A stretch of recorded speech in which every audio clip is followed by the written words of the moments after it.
1 Maret kemarin, dunia tinju sempat terdiam. Gervonta Tank Davis naik ring setelah sekian lama vakum, dan semua orang berharap KO klasik. Tapi kenyataannya, Lamont Roach yang disebut banyak orang hanya sebagai pemegang sabu kelas 2 berhasil membuat laga ini jadi imbang.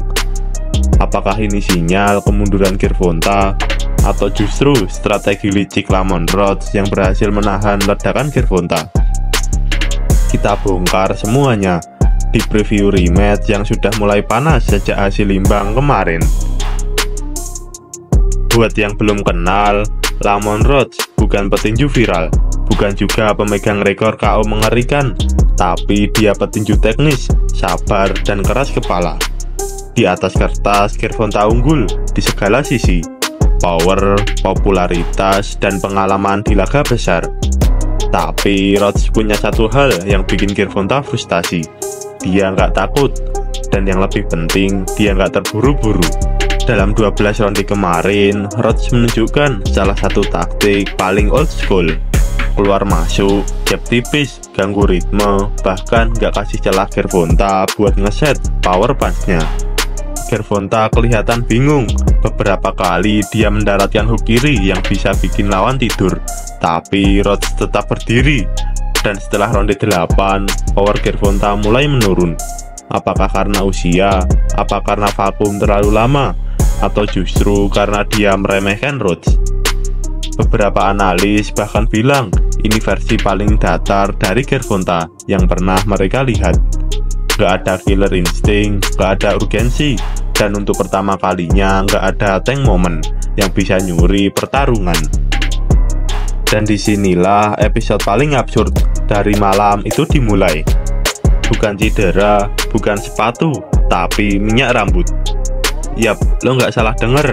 Gervonta Davis bilang performanya terganggu karena rambutnya terlalu licin. Kepalanya terus selip waktu clinch. Gak bisa posisiin kepala buat nahan tekanan, dan hasilnya dia nggak nyaman dari ronde ke ronde. Bahkan dia sempat ke knockdown, untung saja tidak dihitung oleh wasit. Katanya itu gara-gara produk rambut yang dia pakai sebelum naik ring. Salah timing atau salah alasan. Tapi netizen langsung nanya, "Bro, ini bukan kontes rambut, ini tinju. Masa sabun rambut bikin lo seri?" Dan yang paling ngeselin, bukan sekali ini Gervonta ngasih alasan aneh pas gak dominan di atas ring. Jadi wajar kalau banyak yang bilang bukan rambut lo yang licin, tapi alasan lo yang menggelincir. Skor resminya 114-114 dari 2 juri, dan 1 juri memberi keunggulan tipis buat Gervonta. Reaksi publik campur aduk. Fans Gervonta merasa ini seharusnya kemenangan, mungkin tipis tapi menang. Sementara pendukung netral merasa inilah bukti kalau petinju cerdas bisa meredamkan petinju beringas dan layak menang. Tapi satu hal yang pasti, ini bukan akhir, ini baru awal. Gervonta Davis nggak pernah suka hasil imbang, dan Lamont Roach sekarang bukan lagi petinju tanpa pamor. Dia sekarang musuh utama bagi Gervonta. Rematch sudah pasti. Pertanyaannya, apakah Gervonta akan kembali dengan penuh amarah dan KO cepat, atau justru Roach akan menyempurnakan strateginya dan bikin sejarah?